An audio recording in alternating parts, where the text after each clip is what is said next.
Hello, knockouts. TonyaTko here. And as you know, I'm a self-love specialist from TonyaTko.com.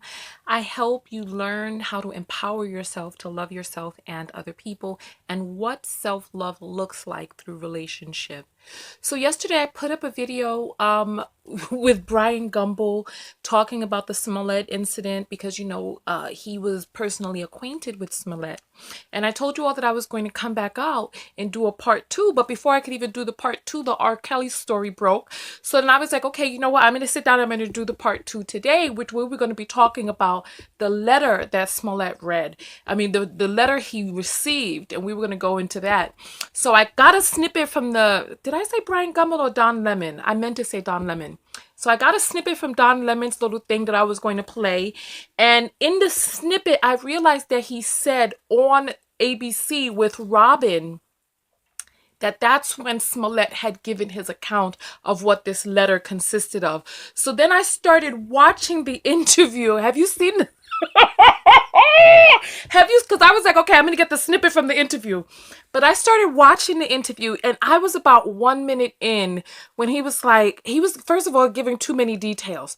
So I was like, you know what, rather than sit here and watch this by myself, let me watch it with you all. So we're going to watch that full interview. It's 16 minutes. We're going to jump into it. And then afterwards, I'm just getting off the video because because this wasn't the main video I wanted to make. I really wanted to just talk about the letter. But now we've gone into this direction. So let's see. Let's see. Come on, let's go. I'm Robin Roberts in New York. Musician and actor Jussie Smollett sat down with me for his first interview since that night in Chicago. Smollett told me how he's doing now and responds to those who doubt his account. I'm pissed off. What is it that has you so angry? Is it the attackers? It's the attackers, but it's also the attacks.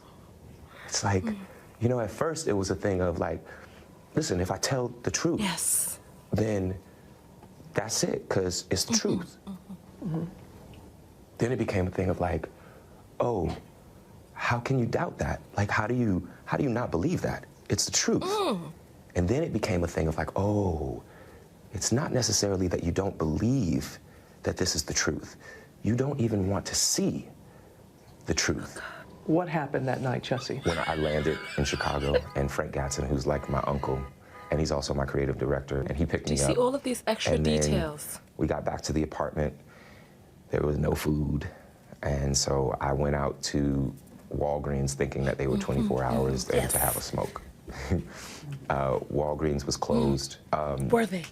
So I called him up and I said, hey, I'm going to run to Subway, which was across the street, and I'm going to get a salad. Do you want anything? I went to the Subway and got the order. During that time, I texted my manager thinking that he was still in Australia because he was on an Australian tour with one of his other clients. Details. And I said, yo, call me when you can. He called me immediately. And while he was on the phone, I heard, as I was crossing the intersection, What you heard, Jussie? I heard Empire. Oh, what? And I don't answer to Empire. They called you Empire. My name ain't Empire. And I didn't answer. I kept walking, and then I heard Empire. So I turned around and I said, did you just say to me? And I see the attacker masked, and he said, this MAGA country punches me right in the face. So I punched his ass back. And then we started tussling. It was very icy. Oh, was it? And we ended up tussling by the stairs. Fighting. There was a second person involved who was kicking me in my back. And then it just stopped. And they ran off. And I saw where they ran. And the phone was in my pocket, but it had fallen out. And it was sitting there. And my manager was still on the phone. So I picked up the phone and I said, Brandon. And he's like, what's going on? And I said, I was just jumped. And then I look down and I see that there's a rope around my neck. You hadn't noticed it before? No, because it was so fast. You know what I'm saying? It was so fast. How long did this all It felt like minutes, but it probably was like 30 seconds, honestly. I can't tell you, honestly. I noticed the rope around my neck and I started screaming. And I said, there's a rope around my neck. description of the attack? I gave a body description, and because I saw this, I can't hear. Hold on. I can't hear. I can't tell you what color their eyes were. Hold on. I gotta rewind. I gotta rewind. Hold on. I gotta pause this. Hold on. Pause. Pause. All right. You know what? Okay. I cannot. I cannot. I can't. I can't. I can't. Oh Lord. Oh Lord, I can't. I thought I was gonna lose consciousness for a moment. Oh Lord. Listen. I'm sorry. This is the first time this ever happened to me. I gotta rewind, y'all. I gotta rewind. No, this is too much. This is too much. You know what? Let's talk about what we've heard so far so that I don't have to have a whole bunch of notes at the end. Okay. So the first thing he says is that he was, first of all, too many details. Then he's on the phone. He calls somebody and he's like, he's about to go get a salad. Do you want one? Then somebody snuffs him. No. They were like, I don't know if you heard that part because I started laughing. He was like, then I heard somebody say empire, right? And I don't answer the empire. So he kept on walking, right? 2 a.m. in a neighborhood where you don't know anybody. Somebody screams out empire. You keep walking. And then somebody calls you an empire N-word. And then oops, my thing is squirting. And then, right? Then they punch you, right? They punch you. Ooh, and you punch them right back. Then you start tussling. And then he says somebody was kicking him in his back. Really? So out of all of the injuries, are we talking about big, strong, grown men who obviously have been stalking you to know exactly where it is that you are because you came off of the flight? They were waiting out there till 2 o'clock in the morning in the icy conditions. It was a polar vortex that night. So big grown men kicking you in your back. You know, this is not something to play with. I remember I used to patronize this business down in Lower Manhattan, down on Bleecker Street. And the woman who works at the front desk, black woman, her son was in high school at the time. And somebody picked him up and like power drived him on the ground or like against his back. The boy became a paraplegic. So we're sitting here talking about a person getting kicked in their spine, and oh God, then he says he looked down and he saw the rope. That's the part that we're going to go back to. I'm going to rewind back to that part. I'm sorry, I lost it. I kicked out my charger and everything. You know, let me put my charger, let me put my charger back in. I got to control myself. All right, let's go back. Let me rewind this now. Tussling by the stairs. We're tussling by the stairs.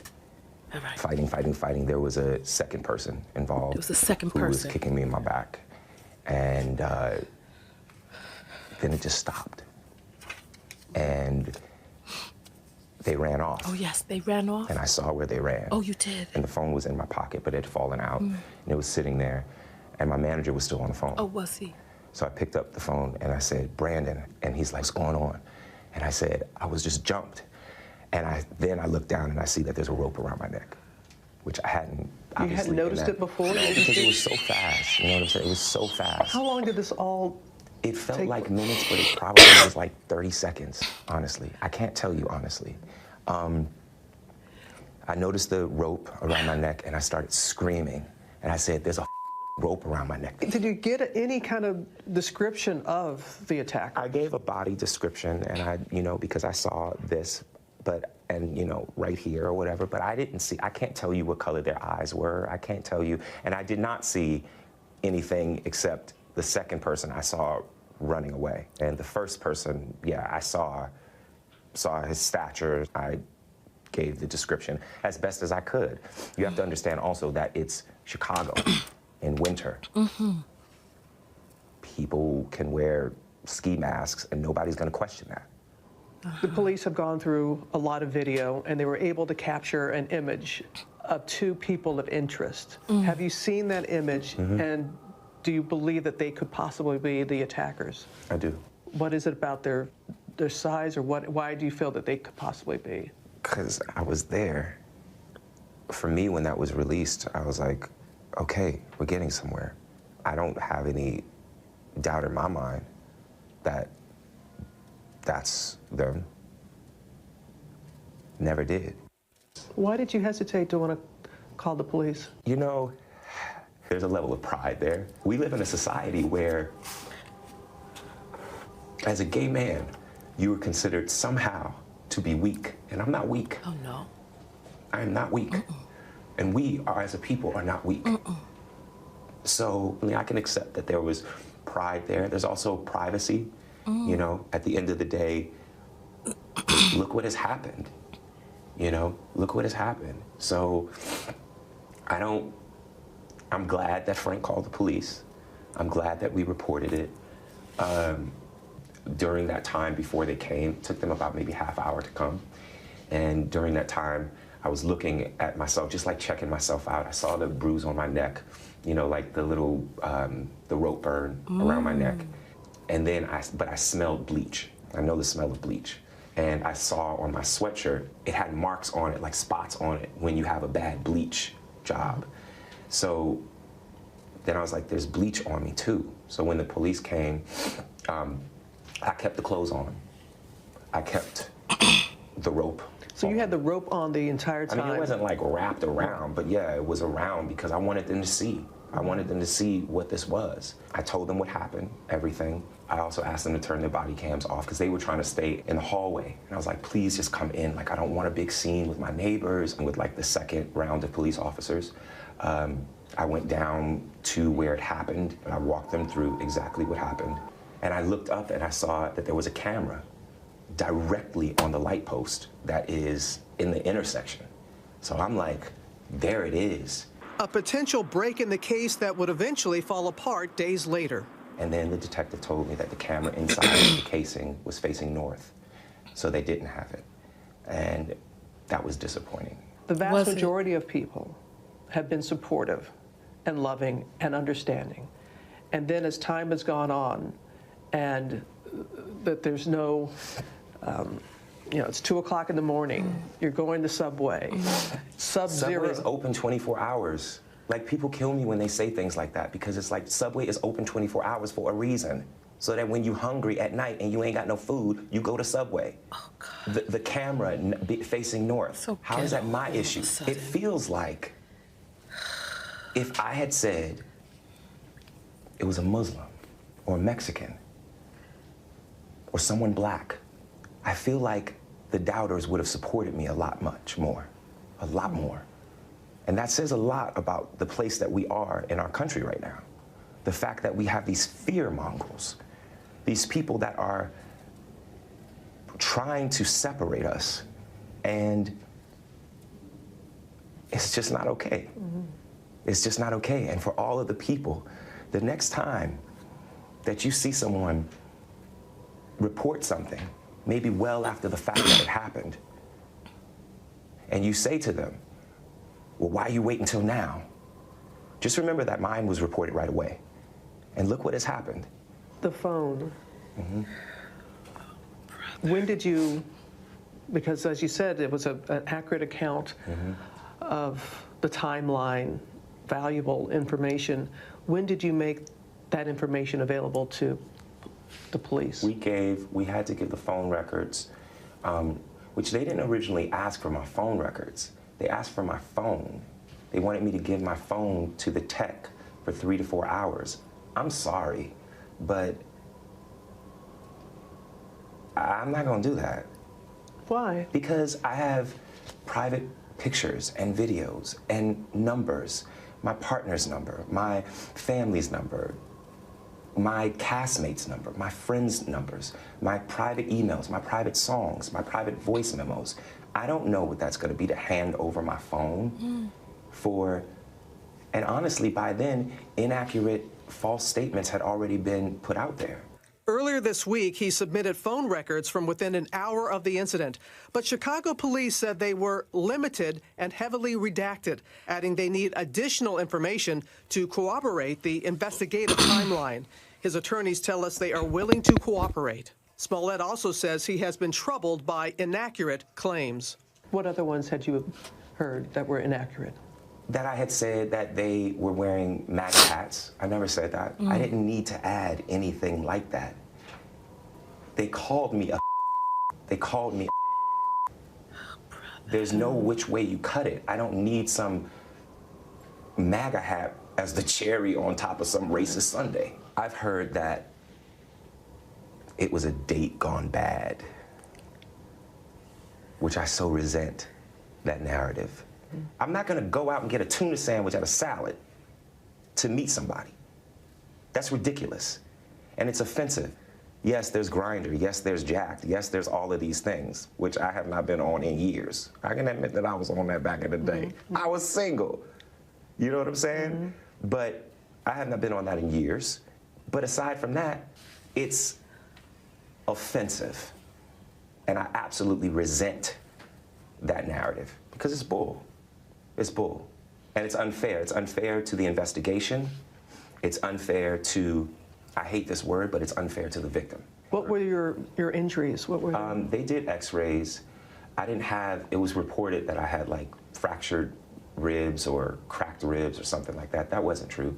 I was just in a lot of pain. You know, my clavicle was messed up, my rib was bruised, but nothing was cracked. Like I walked into the hospital. I walked out of the hospital. Why do you think you were targeted? I can just assume, I mean, I come really, really hard against 45. I come really, really hard against his administration. And I don't hold my tongue. I want to ask you about Jussie Smollett. I think that's horrible. It doesn't get worse, as far as I'm concerned. Were you aware that he made that statement? I saw it. I don't know what to say to that, you know? I appreciate him not brushing over it. And there is no doubt in your mind what motivated this attack? I could only go off of their words. I mean, who says empire, this MAGA country, ties a noose around your neck and pours bleach on you? And this is just a friendly fight? I will never be the man that this did not happen to. I am forever changed. And I don't subscribe to the idea that everything happens for a reason, but I do subscribe to the idea that we have the right and the responsibility to make something meaningful out of the things that happen to us, good and bad. What do you feel people need to hear the most from this story? I think that what people need to hear is just the truth. It's just the truth, because everybody has their own idea. Some are healing and some are hurtful. But I just want young people, young members of the LGBTQ community, young Black children to know how strong that they are, to know the power that they hold in their little pinky. It's been 2 weeks since that night left actor Jussie Smollett bruised but not broken, and he's still processing the raw emotions. Have you ever been threatened before? Yeah. I get threatened all the time on Twitter and Instagram and DMs and things like that. It's like, but, you know, I'm a public figure.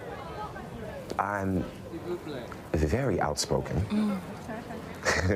Sometimes maybe too outspoken, but it's who I am, you know? So I get the idea of pissing people off, that you're gonna rub people the wrong way. In fact, the week before the attack, police confirm a letter was sent to the Fox studio in Chicago with threatening language and laced with powdery substance, likely Tylenol. Do you think there's a link between the letter and the attack? And you did mention it to the police right away about the letter. Absolutely. Just because on the letter it had a stick figure hanging from a tree with a gun pointing towards it, with the words that said, "Smollett Jussie, you will die, Black." There was no address, but the return address said in big red, like caps, MAGA. Did I make that up too? And despite lack of video surveillance footage, Smollett hopes to rewrite the narrative about that night, saying he fought back against his attackers and reported the incident after his creative director called 911. He's supposed to be well-known requesting a report, and so the noose was placed over the friend's neck. I want that video found so badly because for probably 4 reasons. Number 1, I want them to find the people that did it. Number 2, I want them to stop being able to say alleged attack. Number 3, I want them to see that I fought back. And I want a little gay boy who might watch this to see that I fought back. And it does not take anything away from people that are not able to do that. But I fought back. They ran off. I didn't. What do you say to a young gay man, a young gay person? To learn to fight. And I don't just mean like learn to fight. I mean, learn to fight. Learn to be a fighter. I am not advocating violence at all. So let's be clear about that. If you're gonna die, fight until you do. Because if you don't fight, you have no chance. I have fought for love. I'm an advocate. I respect too much the people who I am now one of those people who have been attacked in any way. You do such a disservice when you lie about things like this. If the attackers are never found, how will you be able to heal?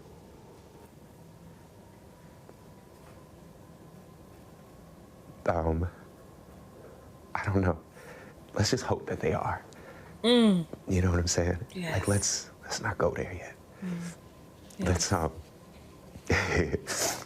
was talking to a friend and I said, I just want them to find them. And she said, sweetie, they're not gonna find them. Yes, they will. That just made me so angry. Yes, they will. Because, so I'm just gonna be left here with this? No, you won't. You know what I'm saying? Like, I'm just gonna be left here with like, so they get to go free and go about their life and possibly attack someone else. No, they won't. They and won't. I'm here to left with the aftermath of this cool. That's not cool to me. No, no.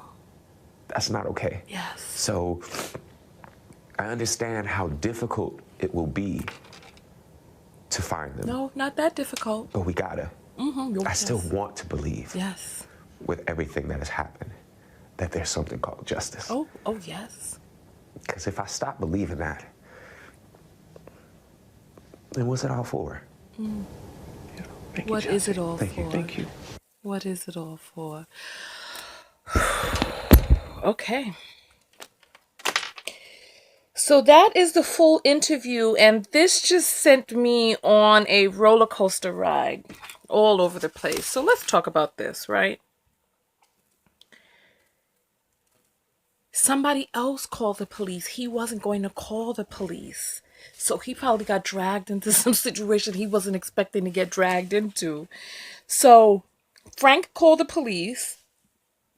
This man had a substance, a chemical substance poured on him, which through his nostrils he identified as being of a bleach substance. And he kept those clothes on his person in contact with his skin or whatever until however long it would have taken for the police to get there. Somebody douses you with a chemical and you keep it on your doggone body. I don't have nothing to say about that. I'm not going to talk about how he kept the noose around his neck. I mean, he said he showed the pictures of the rope burn, so that's something right there. But he asked them to turn their body cams off. That's bizarre right there.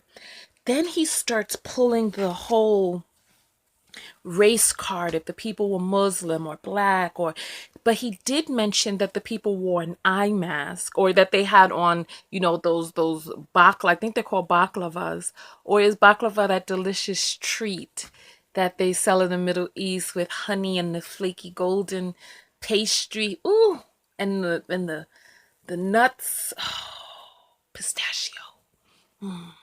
Maybe it's called balaclava. Anyway, you know what it is. They had on a face mask. But he said that he could see this part. So Were the people white? Were they black? Because he's talking awfully hard if they were black. So that means that he's saying that the people were not black. This is MAGA country. Oh, then he admits that he goes hard. I didn't know this. He goes hard against 45. He's a big critic. And then he's talking about one thing that he wants is for gay boys to know to fight. Talking about if you're going to die, at least fight, you'll have a chance. Then he talks about how lying does a disservice. Is this man psychotic? Is he telling the truth or is he psycho? But what is it that we know? What do we know? I took notes the other day when we were watching the police press conference. What is it that we know about this? We know that he paid by check. Oh, Lord of mercy. We know that he paid by check. We know that, Lord have mercy. Wow. Let's see. What else do we know? What else do we know? So there was a part of him that didn't feel that. So the only thing that we really know is that he paid by check and that those men allegedly received the check payment from him and that those were the same. We know that we know that the police traced via the use of cameras as well as records from a ride-sharing company. We know that the police were able to trace them up onto that corner and that block, and then afterwards. We know that he called them about an hour before the attack. He called them after the attack. They'd left the country and went to Nigeria, and we know that he spoke to them in Nigeria. We know that they were seen with footage of them buying masks either that night or right before, buying masks from in a Korean store, masks that could have been used for the attack. So these are the things that we know. Is he telling the truth? He's over there crying. He looks believable, and he's saying all the right things. I mean, when he first started telling his story, there was a little bit too much detail. You know the detail people come up with, just extra information. Did this man get in over his head? Unbelievable. And he's like, he wished that they will be found. Okay, you sure you wish that? I don't know what to say about this whole thing. I'm gonna take my footage and do my other video about the moment that I knew that this was a lie. It's just comedy, just jokes. Because at the end of the day, how much do we really know? Because a lot of this is predicated on the information that the police say that they can provide, which is camera footage, rideshare information, and also the camera of these men buying these balaclavas or baklavas. I need some sweets right now. I'm actually getting ready to do a detox to break my addiction to sugar, but that's another story. Listen, I will see you all in the comments. I want to hear your thoughts. I don't even know what to say about this, because when you see a person who's going to sit there so forthrightly and speak falsehoods, what was the check payment for? Why were those brothers on that block that night? So like, let's say he was paying them for personal training or whatever. Why were they out there? Why did they buy masks? I mean, why were they buying masks at the corner store? Like, if it was that cold, maybe they were buying masks because it was cold. Why were they in the area? Check, no burner phones. This whole thing just sounds crazy. And for him to sit there and speak so convincingly, I don't understand this. What are your thoughts about this? I wasn't expecting to be brought back onto the fence and try to figure out, is there some sort of explanation? Or is this man just insane enough to just make up these types of lies? And on that note, TonyaTko, and I'll see you in the comments. Boys and girls, I don't even know. All right, peace. Oh, go out there and love one another, but most importantly, love yourself. And where's the self-love in this situation? Because do we even really know whether or not he was telling the truth or whether or not he's lying? I feel like there's so much more that's going on that we don't know about. So love yourself enough that even if everyone thinks that you're lying, continue to dig. Continue to stand firm. I don't know. If you're telling the truth and people think you're lying, love yourself enough to stand firm in your conviction. If you're lying and people want the truth, love yourself enough to just speak the truth. And on that note, I'm out. Peace.